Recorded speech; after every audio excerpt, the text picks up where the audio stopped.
Hello, everyone. Welcome to Donna Just Being Real, the only way to be. And tonight's topic is what women will do to keep a man. Shaking my damn head. It's really ridiculous what stuff that the length of women will do to keep a man. It's just really ridiculous. Ladies, know your self worth. Don't do foolishness to keep some sort of man. Are you kidding me? You must be crazy. Okay, so we're gonna get into it. I'm gonna show two clips, right? And two clips of females, excuse me, one clip. Might do a second one. We'll see what happens. A clip of female, the length that she would do just to keep a man. It's just ridiculous. All right, so my channel is about dating, love, and relationship, toxic relationships, and sometimes I do like true crimes of passion. And anybody who's watching replays, that's your type of commentary, please feel free to subscribe and hit the like button. And whoever's watching a replay, also leave some feedback in the comment section and tell me, what do you think of this? And tell me, have you ever been a fool and done something foolish just to keep your man? And how did it work out for you? Very curious. I know it couldn't have worked out too well. All right, but share your thoughts and opinions in the comment section. Everybody, please make sure you hit, you vote and let me know your answer to the question. I'll read that off at the end. So we're going to get right into it. And tonight, my co-host is the real Jack Newtown. Are you there? I guess he's there. He's there somewhere. But okay, we're going to get into it. So I'm going to get into this clip. So hopefully everybody have their, their cocktails and their crunchy munch and all that good stuff because we're about to get into this one. All right, we're going to get into this fool that's in love. All right, so let me get ready to share the screen. And let me just greet who's here so far. All right, hold this a second. I have to change this here. Okay. All right. Don't need a man. Stop telling me I do. Hugs and kisses to you. Thank you for always being first. Hugs and kisses. And Teresa Myers. Hugs and kisses to you too. Welcome, welcome, welcome. And then also we have Art up in the house. Blessings to you. And Art, I was doing my research about that topic. Thank you for sending it to me. It's really crazy. I found out some more stuff too. All right. So we got Jack up in the house. So we're gonna get ready to get into it. So let me share the screen. So we're gonna get into this first one. Now, basically, let me change this here.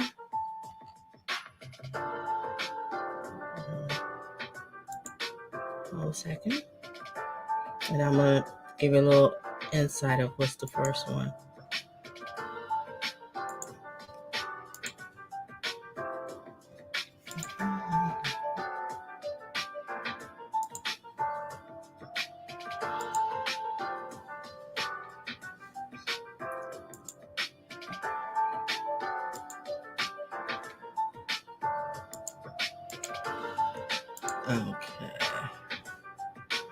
Okay, so this first one we're going to get into, right? Basically, what this woman will do to keep her man, and basically her man wants a baby. Yeah, he wants a baby. This is a true story. So we're going to see exactly what she's going to do just to please her man because he wants a baby with her. Yeah, real sick and twisted. All right, and there'll be times that I'll probably be pausing or, Jack and I'll be pausing to share, our thoughts and opinions about it. So let's get it.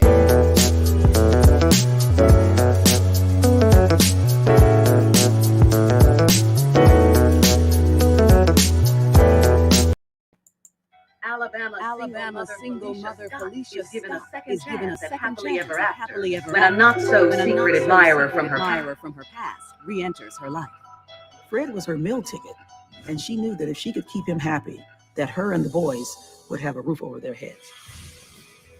But Felicia's dream to give her man the ultimate gift becomes another woman's worst nightmare. Fred wanted a child more than anything else in the world.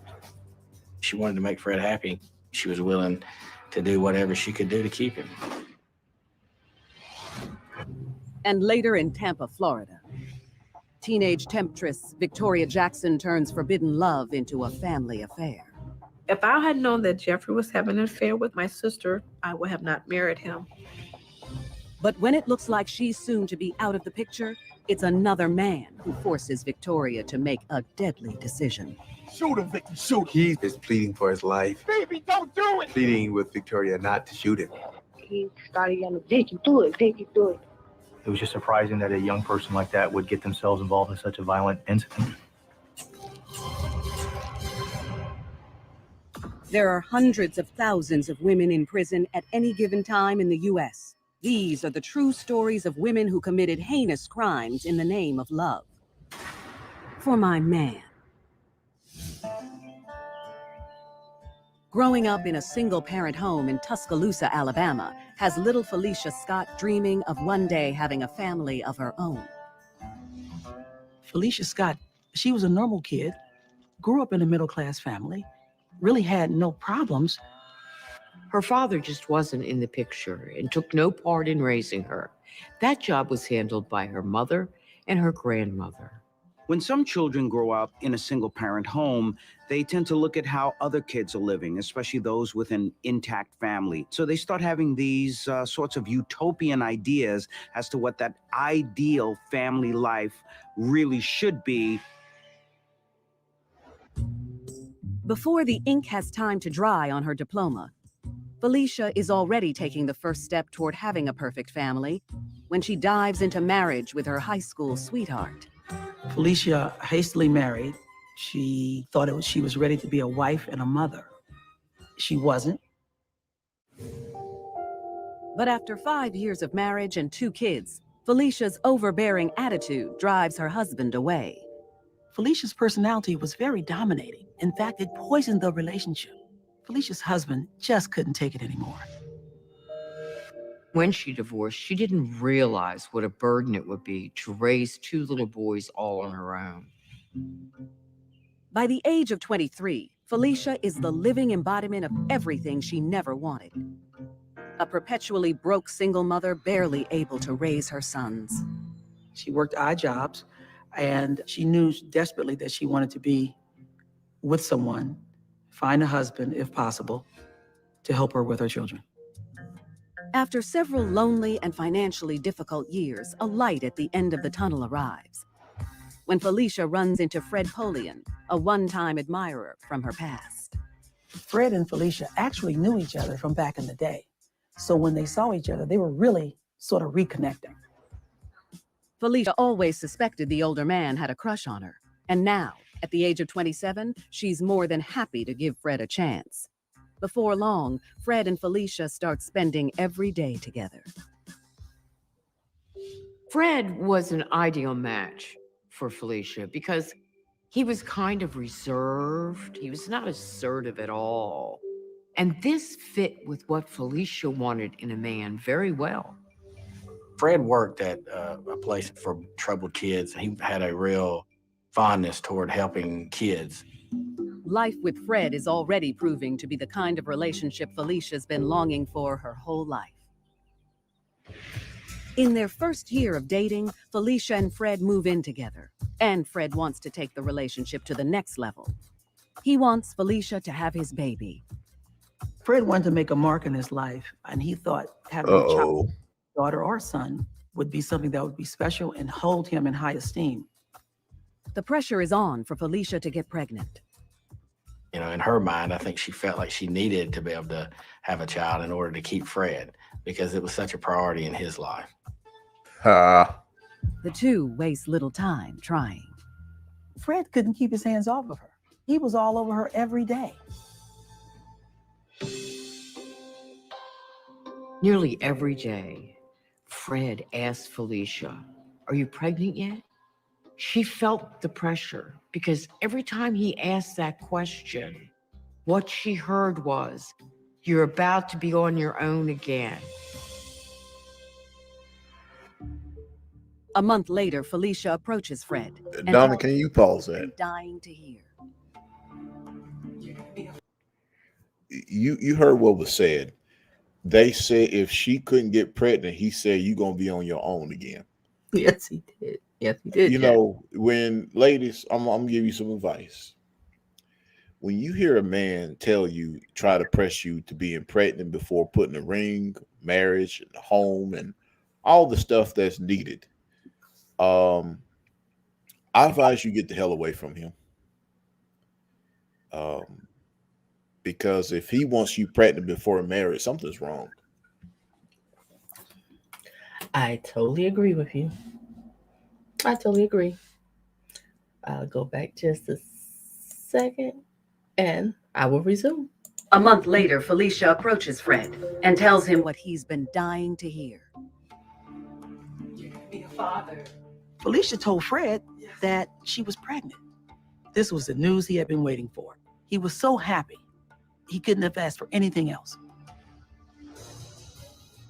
But Fred will soon learn that there's nothing delicate about Felicia. And the only thing she's carrying is a deep, dark secret. She was so determined to keep her man that she would do anything to uphold or keep this crazy and sick fantasy. The desperate person does this, a person who feels like they have no other options.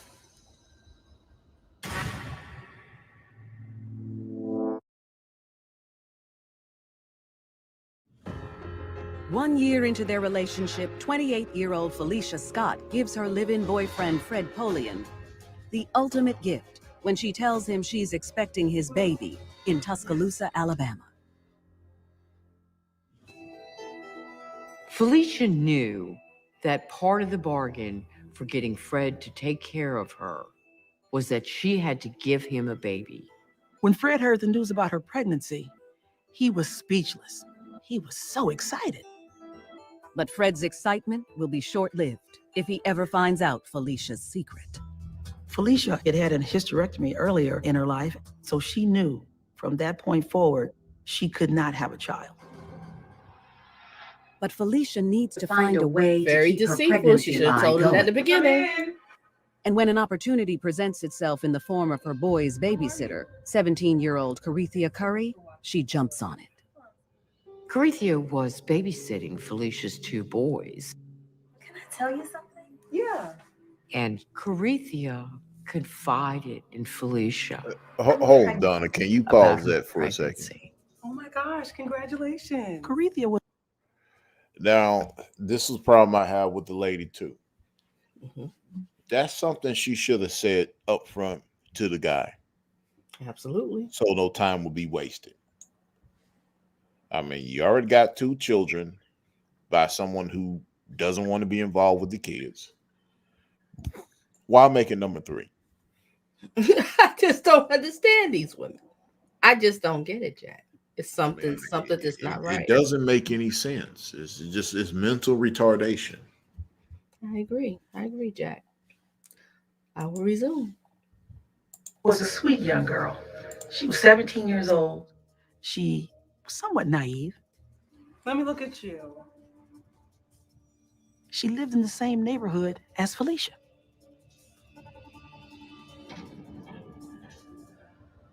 Now that Felicia knew Corethia was pregnant, she could match the timing of her fake pregnancy with Corethia's real one. Felicia wastes no time setting her devious plan in motion. Felicia told people that she was having morning sickness. She didn't wear maternity clothes. She didn't swell up. She talked about, the fact that she didn't have a big belly, but that she carried her weight in her behind. Fred was either the dumbest person for not realizing she wasn't pregnant, or he was the smartest person for helping her cover it up. Fred never had a child before, so he didn't know what to expect with respect to a pregnancy. So he just went along with whatever was happening at the time. The clock is ticking. Felicia has less than 9 months to deliver Fred a baby. Where are the boys? Oh, they're at one of their friends' house just playing. I really just want to be able to spend time with you. Okay. So how's she doing? The now 29-year-old spends months playing the role of the naive teenager's best friend.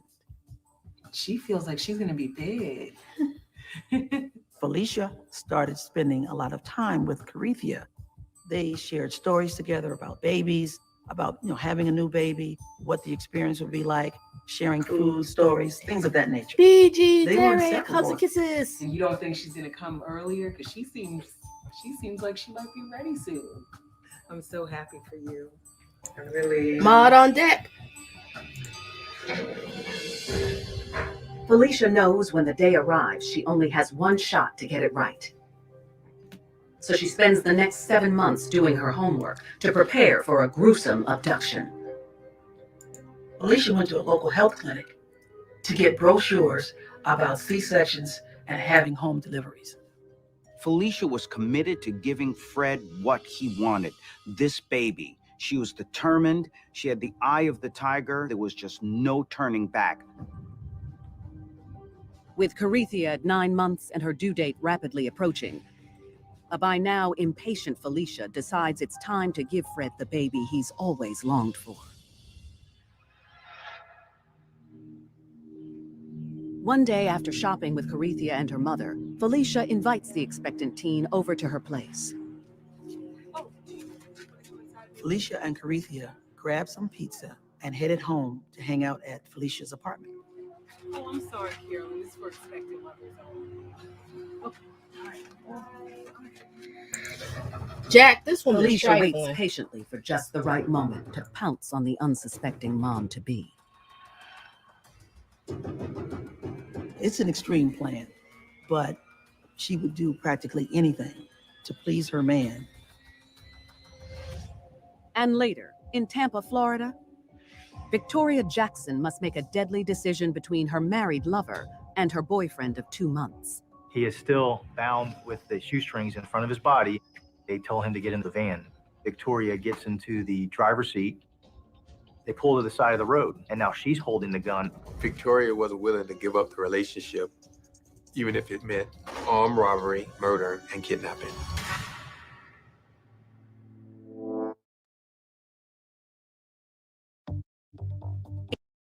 In Tuscaloosa, Alabama, after almost 9 months of waiting, 17-year-old Carithia Curry is all that stands in the way of 29-year-old Felicia Scott's dream of giving her man the one thing he wants most, a baby. Donna, hold on. Felicia planned to fake her pregnancy. They sure have some good-looking actors and actresses, but the real person is highly idealized compared to They don't look nothing like him, Jack. real. I wish they sometimes just get it close enough just to say they keeping it real. It won't, won't sell. Won't sell. You don't want to see it. The dusty and the dusted. Okay, I will resume. Until Carithia was 9 months pregnant. With her boys upstairs sound asleep and Fred working late at the home for troubled kids, Felicia knows it's now or never. She was cold, calculating, brutal. Yeah. Totally It was a insane. surprise attack. Felicia shot Cold-blooded. Carithia in the back of the head. Her body dropped and fell directly to the ground. Carithia's down, so Felicia turns her attention to delivering the baby. Felicia's so determined in what she's doing that she's throwing caution to the wind. She's on autopilot. She's a robot. She's separating her emotions and her feelings from actually what she is doing, this heinous crime. Felicia can't make a mistake or she will never be able to please Fred, and this is all for him. It's time to put all she's learned about C-sections to work. Felicia grabbed a razor blade and she cut Carithia from her neck down to her groin. She had only 7 minutes or so before that baby could go critical because of lack of oxygen. So she was moving as quickly as she could. Then suddenly things went wrong. While Felicia was cutting Carithia's abdomen open, she realized that Carithia was still alive. Felicia had to do something, and what she did was horrific. She shot Carithia again in the head. As Carithia bled out, Felicia continued the home C-section. With the newborn finally in her arms, Felicia basks in the glow of success of her sinister scheme. Insane in the membrane. The baby survived the delivery. She was a healthy baby girl, breathing on her own without any complications. Fred's due home from work at any minute, so Felicia rushes to clean the bloody scene and get rid of the body. Felicia was on her hands and knees, cleaning up all the blood, scrubbing the floors, and throwing everything in the trash. Corethia's body was placed inside a green garbage can. The top was put on it, and it was sealed up with duct tape. Felicia drags the garbage can out of the house and puts it in the trunk of her car, only moments before Fred comes home.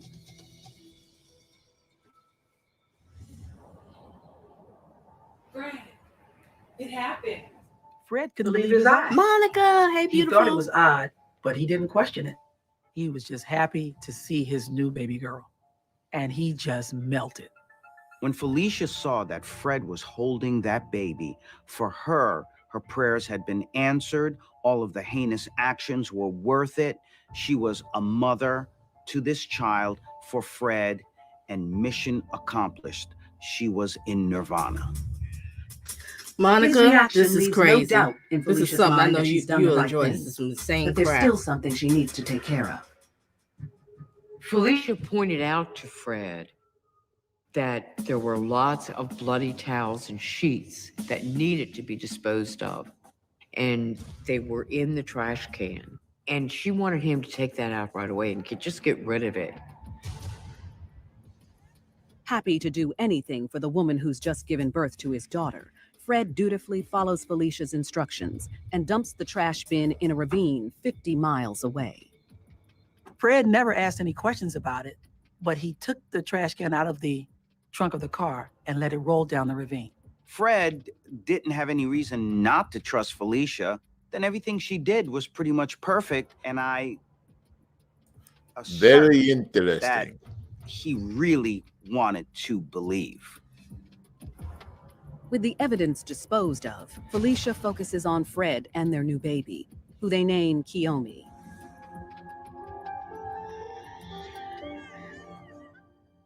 But in less than 48 hours, her perfect family will start to fall apart. Corethia's mother called the police and was reporting her child was missing and had every reason to believe that Felicia Scott had something to do with it.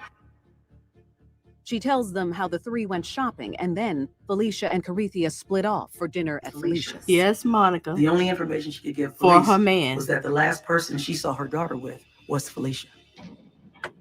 2 days later, with Fred at work, the police pay Felicia a visit. Yes. What would the police She answers the door, cradling a newborn. She's mine. It was a miraculous home delivery. Oh, wow. Okay. Okay, so have you been to the hospital? She told us that she had a at-home birth at her sister's, which would have been in Birmingham. She's only a few days old. At this point, she produced paperwork that showed she had been, in fact, to Cooper Green Hospital. Are you familiar with Corethia? Felicia doesn't miss a beat when asked about Corethia Curry's whereabouts. You know Corethiya? I know Corethia, but she and her mother fought a lot. Corethia probably ran off again. Felicia said it was very possible that Corethia had just run away because of her unhappy home life. Thank you. On the way back to the station, Detective Hearing calls around to check out her story. They decided to call the Tuscaloosa Health Department.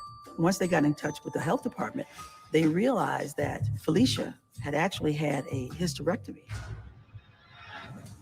At that point, it became real. We realized that we needed to locate Felicia immediately because obviously this wasn't her baby. Within 24 hours, detectives trace Felicia to her father's home in Norcross, Georgia. Went inside the residence where I saw Felicia Scott laying on the couch with the baby on her chest. Got the baby. Why are you taking my baby? I didn't do anything. Down on the ground. Felicia stated to me that Corethia had given her that baby, that it was Corethia's baby, but that Corethia didn't want it, wanted her to have it, and that she gave her that baby and that she left that night just walking away. Felicia felt that everything that she had done was worth God, it. She dog, was that okay ain't with the it real life in her version. mind Woo, because boy. of That's love raccoon that eyes. trumped Pretty her rough. crime. Investigators have no way of connecting Felicia to Well, at least Carithia's she got murder all her without a teeth. body, so she's released on bail. Yeah, But 2 months later, Carithia's body is discovered at the bottom of a ravine near Felicia's sister's house. That same day, God, Felicia is dog. arrested and charged for Carithia's murder. Gums bigger Felicia than the Scott teeth. never admitted to killing Carithia Curry and never admitted to kidnapping the child. Fred insists he had no knowledge of what was in the trash can. But when he admits to dumping it, he's arrested for kidnapping a minor and is sentenced to 20 years in prison. God, dog, he's that old. 2 years That later, Just for a Men jury didn't work convicts too well. Felicia of first-degree murder. She's sentenced to life with no possibility of parole. In her own twisted mind, with her own narcissistic needs, Felicia thought that she deserved to have that baby, anything in order to find pure happiness with Fred. In the end, Felicia loses her man and the baby she desperately wanted to give him. I believe Felicia faked her pregnancy to keep Fred. Plain and simple. I think that she knew that Fred wanted a child. I think she was in fear that if he knew she couldn't have a child, that he would go find someone that could. The fact that someone would go through something like this for a man is absolutely ridiculous. How does Felicia live with it afterwards? It's very simple. Felicia is incapable of caring about anyone but Felicia.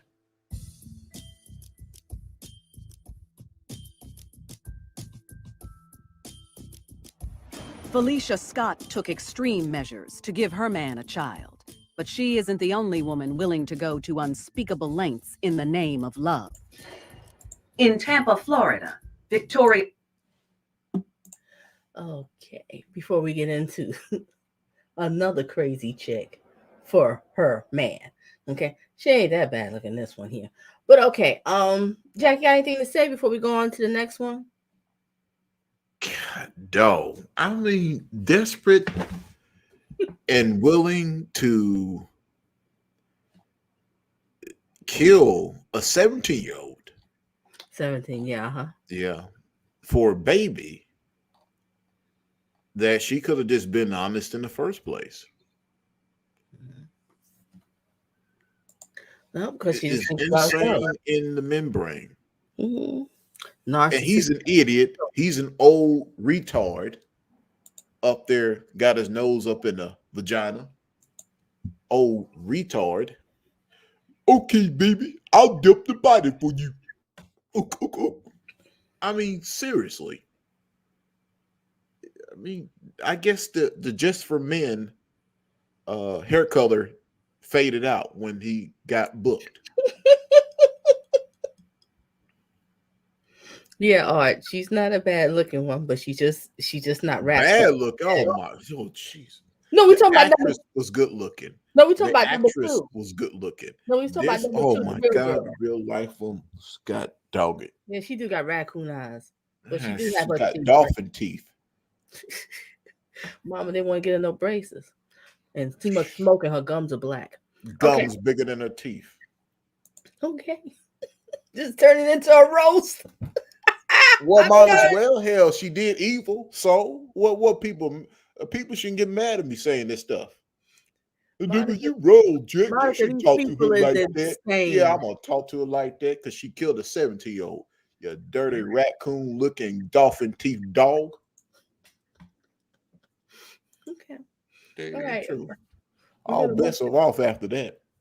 Okay. We gotta go into the next one in here. And that old dumb fuck that she had with him. This is insane. And this is true. These people is totally out of their darn mind. Okay, we're gonna move on to the next story of another woman for her man, just to keep a man. Are you kidding me? It's not that serious. Find yourself another one. Nobody's worth doing something like this. But these people are just selfish. All they think about is just themselves. It's all about them. Narcissistic, sociopath, psychopath, borderline personality disorder, all of it above. Okay, I will resume to the next one. If anybody would like to jump on the panel to hang out, feel free. The link is in the chat. You can come on up. No smoking, no bonnets, no do-rags. If you like, you don't even have to show yourself. It's perfectly okay. All right. So, Jack, we're going to go on to the next trifling bitch. Oh, I'm sorry. Excuse me. I didn't mean to curse. No cursing. No cursing. And Don's live. No, no cursing. We don't have that. I will resume. Victoria Jackson's involvement in a sordid love affair pushes her to commit the ultimate act of betrayal for her man. At the age of 16, Victoria Jackson is still trying to cope with the suicide of her father 1 year earlier, much to the heartbreak of her older sister, Crystal. We lost our father, Victoria, at the age of 15, and she took it very hard. She was an 8 student prior to that. Afterwards, she got into a little trouble hanging with the wrong people. For Victoria to have such a close relationship with her father and for him to be suddenly gone in that way, such a traumatic event in her life, would lead her to now look for another father figure.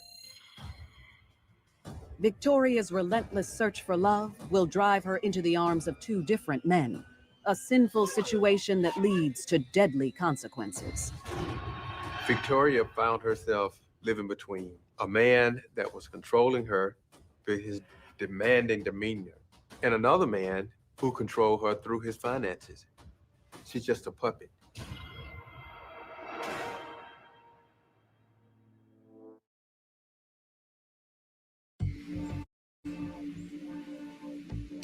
In Tampa, Florida, 16-year-old Victoria Jackson comes out of a severe depression thanks to the new man in her life, 32-year-old Jeffrey Dampier.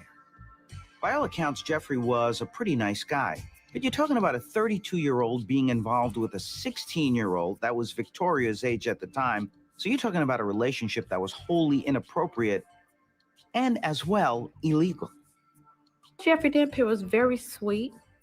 He had this glow that would just make you just smile and laugh. And he had a very kind heart. Hold on, how old was bought he when Victoria you met her? lavish gifts. He bought. I think he Victoria said a car. 32. He's 32. 32 and Her she's schooling. 16. He was very generous with his funds. Yep. But You not gotta only be is kidding Jeffrey me. robbing the cradle, he's Mhm. also engaged to another woman, And he's Victoria's engaged. older sister, Crystal. I met Jeffrey Dampier at Arkham skating rink in Chicago, Illinois. So he came up to the side of the rail of the skating rink and he said, "Wow, will you marry me?" And I said, "This man must be crazy." Jeffrey is a man with $1 million smile and an even bigger bank account. Jeffrey and his ex-wife won the Illinois lottery and he won $20 million, in which they split it in half and got Now I 20 see the apiece. 60-year-old getting at this A guy. jackpot, which They is got being big used money. not only to Yes, romance yes. Crystal, but also Money coming to The me relationship now. started between the two after Jeffrey started dating Crystal and Victoria was brought into the mix, being that she was a sibling. Victoria was involved in this triangle because it met many of her needs. She had a sugar daddy who took care of her financially, but most importantly, Jeff also played the role of being her father, the father who had tragically killed himself earlier. If I knew that Jeffrey was having an affair with Victoria, I would have not married him, and I had no clue at all. after only 1 year of living together, Crystal and Jeffrey get married. You're And absolutely for right, Crystal's Monica. family, it's like hitting a jackpot of their own. Eventually, he started to support Crystal and her sisters, Victoria and Terry. 2 years into their marriage, the couple moves to Tampa, Florida, to escape the cold of Chicago, and Victoria tags along. Shortly after moving down to Florida, Victoria moved down, and she stayed with us for about 4 months. I said, well, as long as She's you're being being Okay, positive Derek, hugs and and kisses. doing something right for your life, Have a blessed night. certainly. And I'm going to email you tomorrow. Victoria lives the high life, squeezing every penny out of her brother-in-law right under Crystal's nose. Anything that she needed financially, he gave it to her. And the control that he had was the fact that he had money. And she knew if she needed something, she just had to make one phone call. Soon, Victoria and Crystal aren't the only Jackson women benefiting from Jeffrey's Midas touch. Jeffrey moved their sister, Terry, to Florida.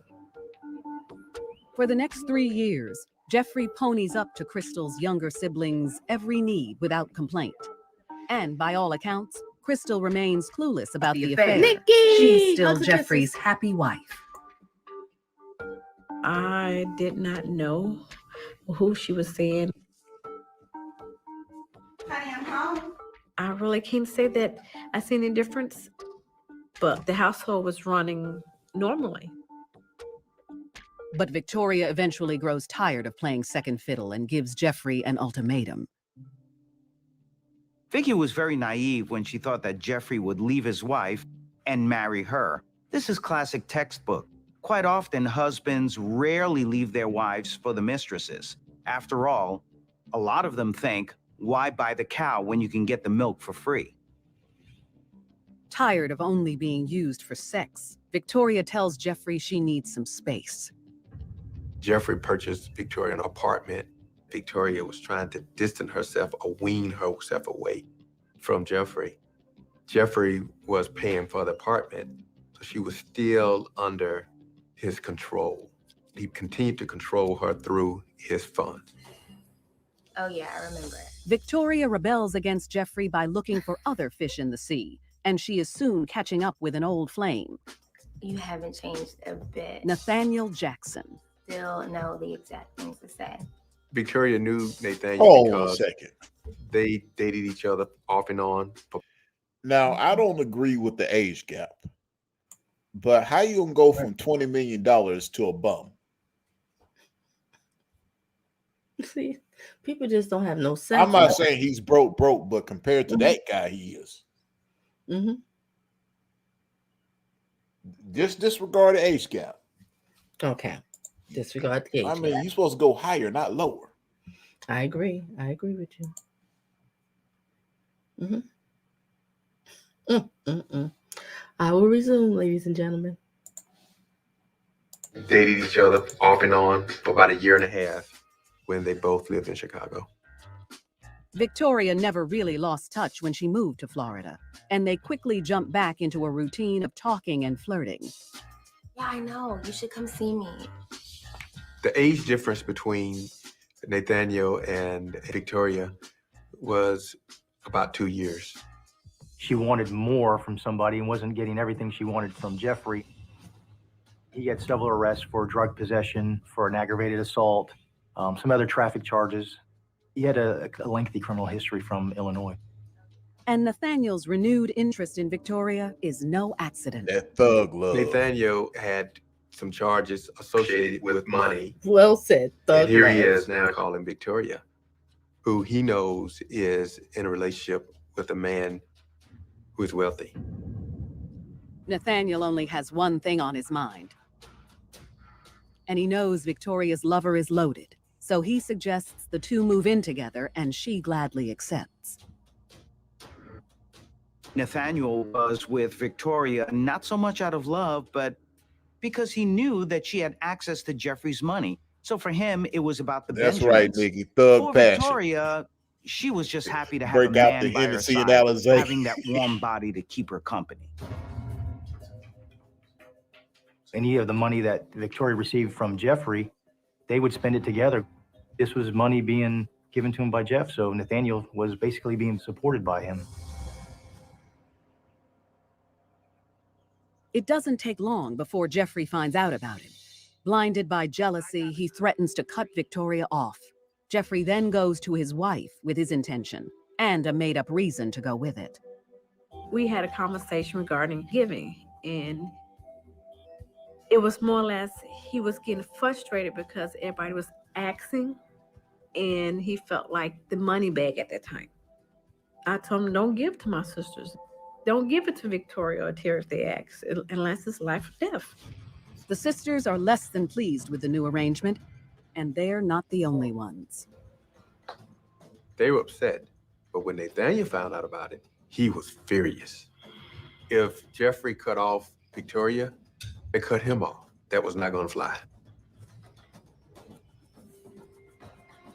Now Victoria has to make a choice to stand by her man. But which one will it be? She's about to be forced into a deadly show of loyalty that will cost one of her men his life. He is pleading for his life, pleading with Victoria not to shoot him, not to shoot him.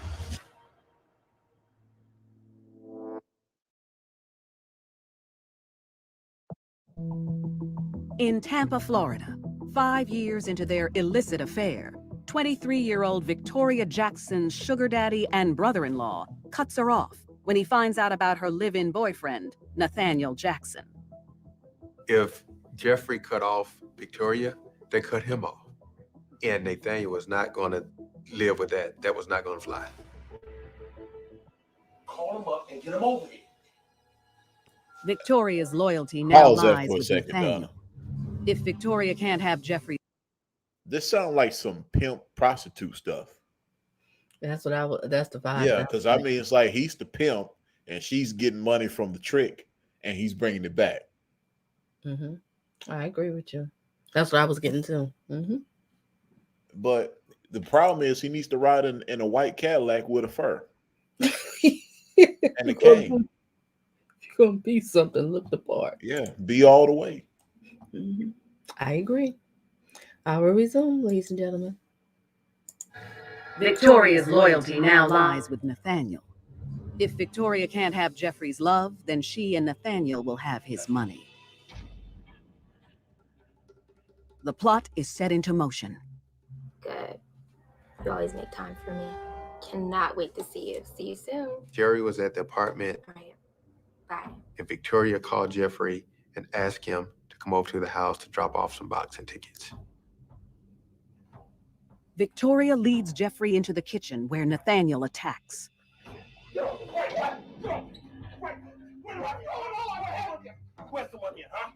Hearing the commotion, Victoria's sister, Terry, comes out to see what's going on. They started demanding money, searching his pockets. It's a pretty scary situation. Jeffrey was carrying a wad of cash, so they took about $7 grand off of him. Victoria looks on as Nathaniel threatens Jeffrey. I need you to find me more money or I'm gonna shoot you. Victoria is caught between her lover and her boyfriend. Victoria disassociated herself from the moment. Jeffrey has been relieved of his cash, but Nathaniel isn't finished with him yet. Jeffrey was tied up and they walked him down to his van. Nathaniel forces the sisters and Jeffrey into the van and leads them on a ride to hell. Victoria was ordered to drive. Drive now. Hurry up. It's quite possible that one of the reasons that Victoria took some sort of revenge against Jeffrey was that he had promised to marry her and instead appeared to be leading her on.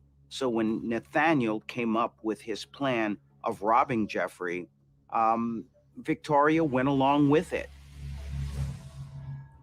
So when Nathaniel orders Victoria to drive to the location of one of his business ventures where he plans to empty the safe, she complies. But Jeffrey throws a wrench into Nathaniel's scheme. I don't have any money in the safe in the shop. Jeffrey told them that there was no money in the safe. Nathaniel got upset. Pull over now. Pull over! Victoria was listening to Nathaniel. Whatever Nathaniel tells her, she does it. And Nathaniel is about to tell her to do the unthinkable. Shoot him. Shoot him, Vicky, shoot him. Nathaniel now hands the gun to Victoria and tells her to hold the gun on Jeffrey. Come on! Nathaniel turns the stereo up in the van and then starts to yell at Victoria. Shoot him! Vicky, shoot him. Repeats himself over and over again. Shoot him! At this moment, one can only imagine what was all going through Victoria's head. Do it! Victoria's boyfriend was demanding her to put a bullet in her lover's head. Victoria has a choice to make for her man. Come on, baby. Whichever that may be. Now! Think about this. Victoria then grasps the gun with both hands. She put both her hands on the gun, closed her eyes, turned away, and fired.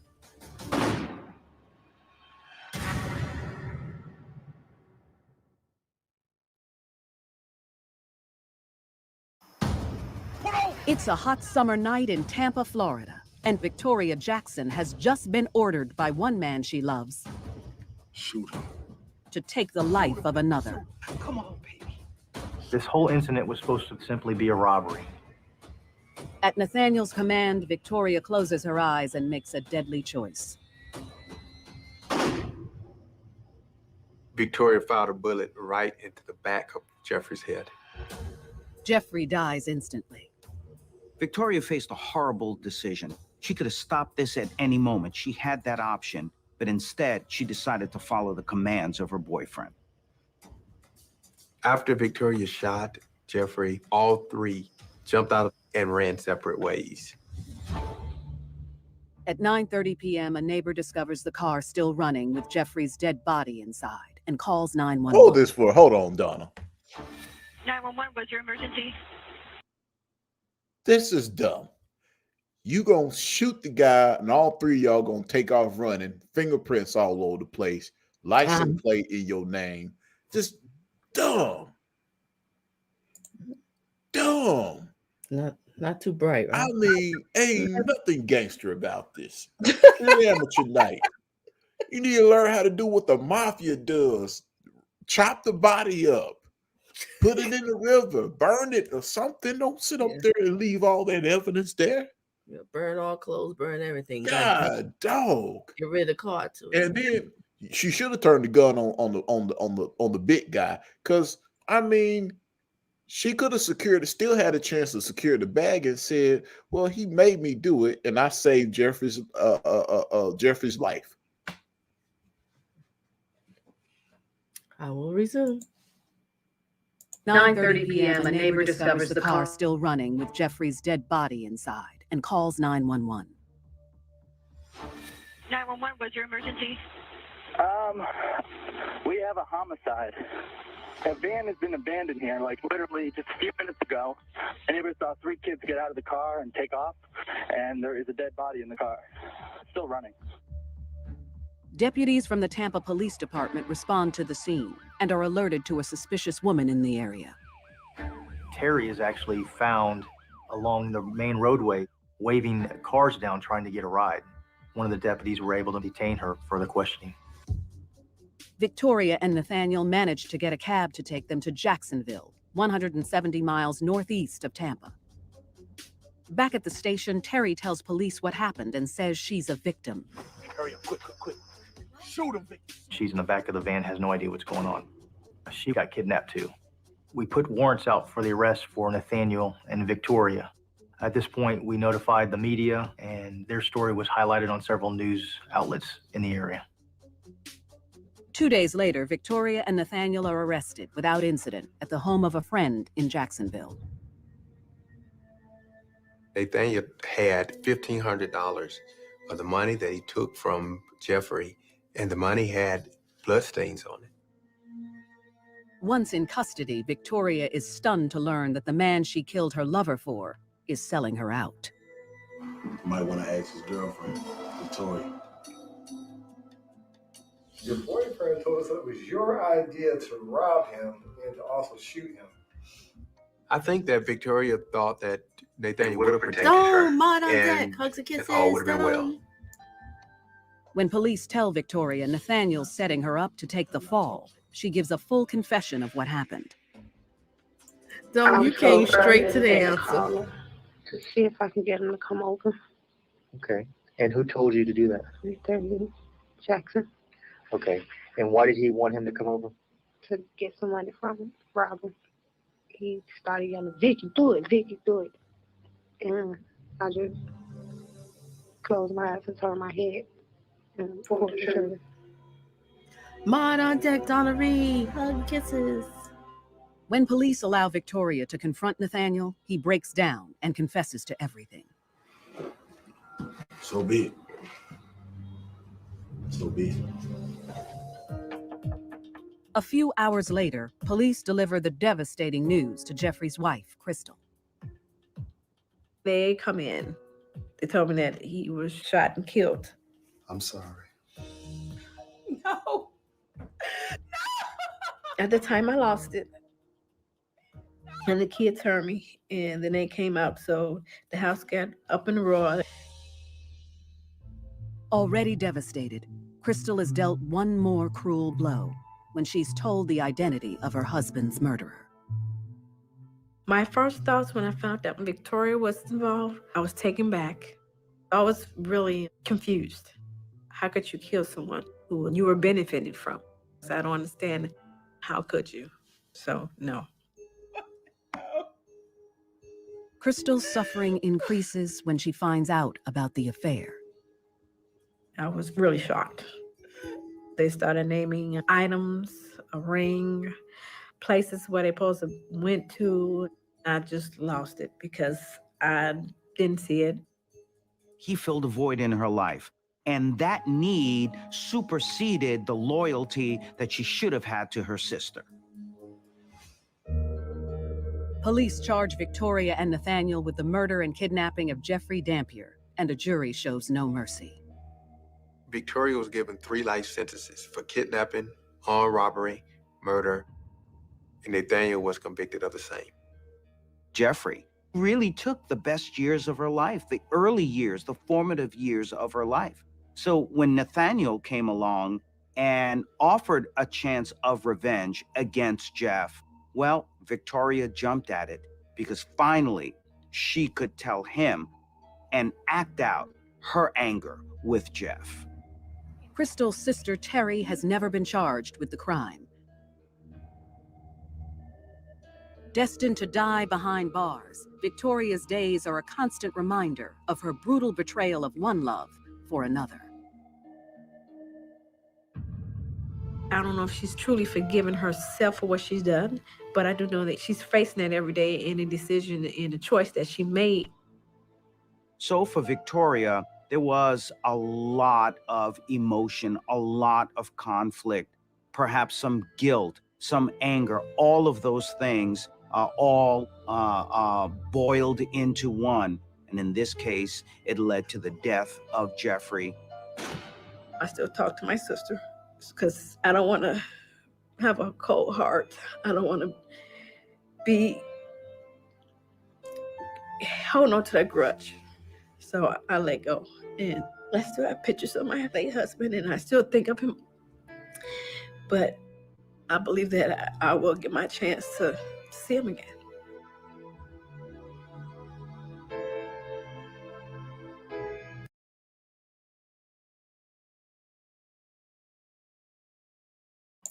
All right, Jack, what you got to say? This is insane.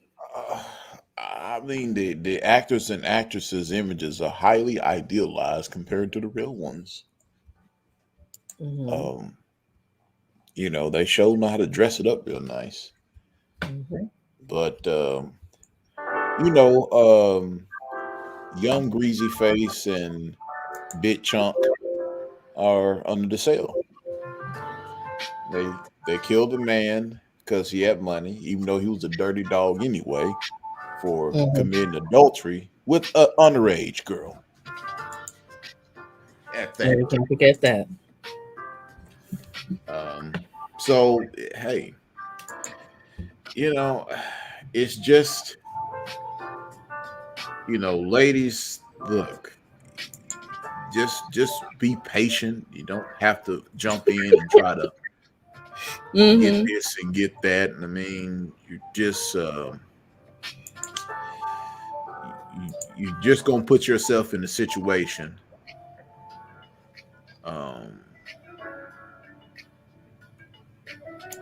and y'all just really need to, people really just need to change themselves. Yes, I'm serious. It's just I know insanity. And then what they're willing to do for some big chunky brother who's a broke drug dealer. Mm-hmm.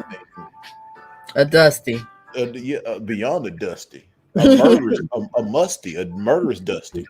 Yeah, low like dusty. Yeah, and you know, he could have just took the $7,000, bought some crack and re-up, and you know, made a stash. But no, he wants to get greedy. I'm like, no, if you're gonna do this, you take whatever he got and send him packing. You don't sit there, and I'm not saying advocating for robbing somebody. I'm just saying if you're gonna do something like that, I mean, just take what they got. Don't sit up there and ask for more. Because if you would have got a caught, you probably would have did 3 to 5 and would have been out by 2.5. But since murder was added into the situation, no, kidnapping is a life sentence by itself. Oh, it is? Yeah, kidnapping. You kidnap somebody, you be prepared to do a life sentence because most cases, kidnapping leads to murder. Is it because it's if you like kidnap out the state, like you take the person out the state, that's what make it life, or no matter what Well, kidnap? no, because they look at it this way: is that when someone gets kidnapped, 9 times out of 10, they're going to be sex trafficked or killed. That's true.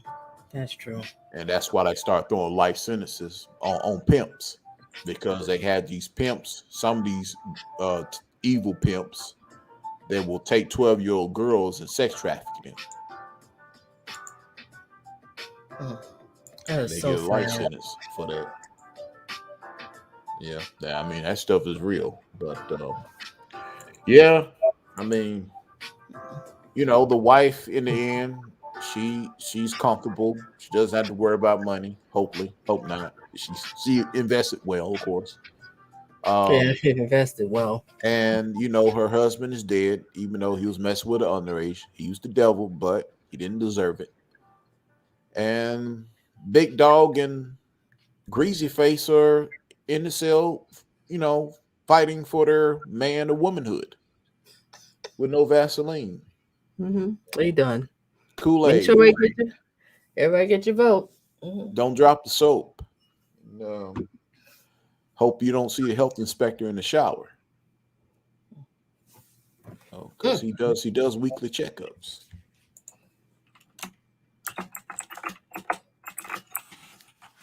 Make sure your backside is clean.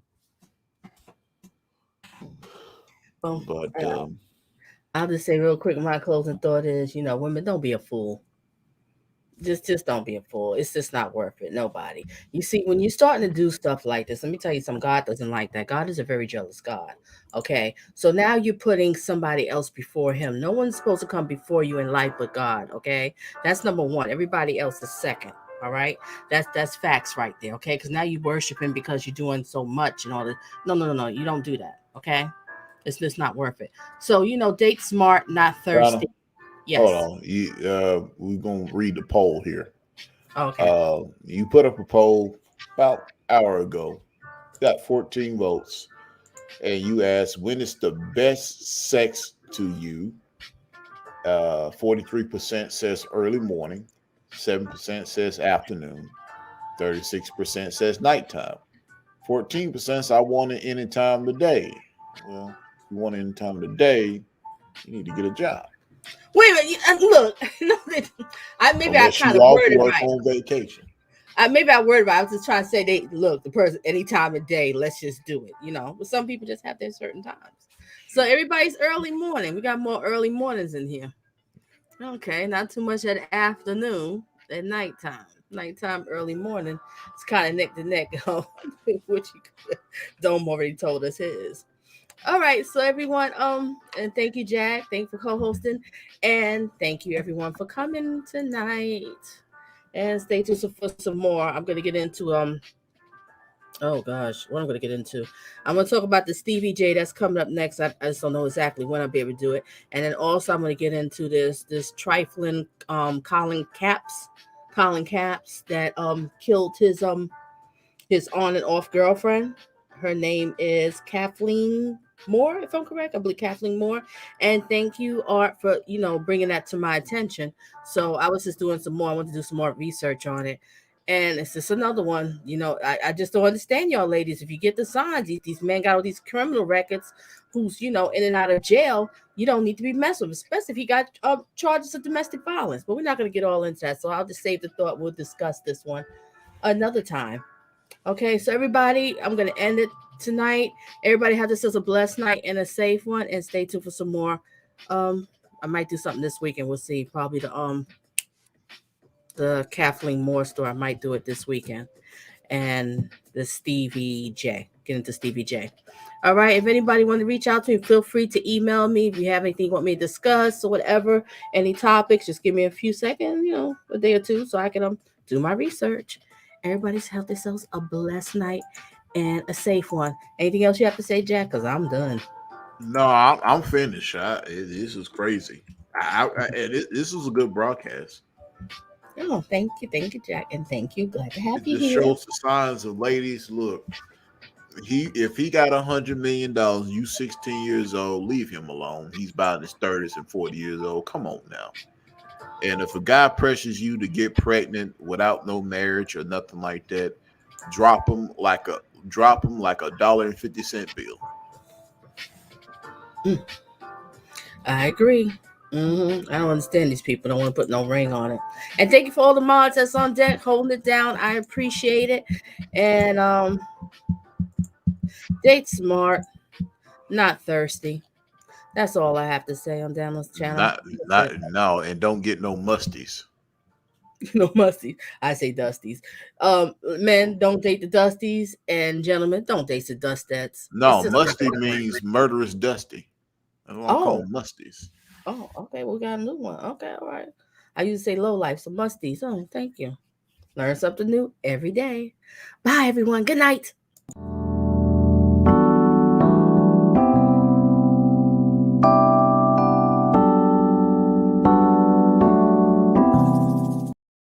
Dear raccoon.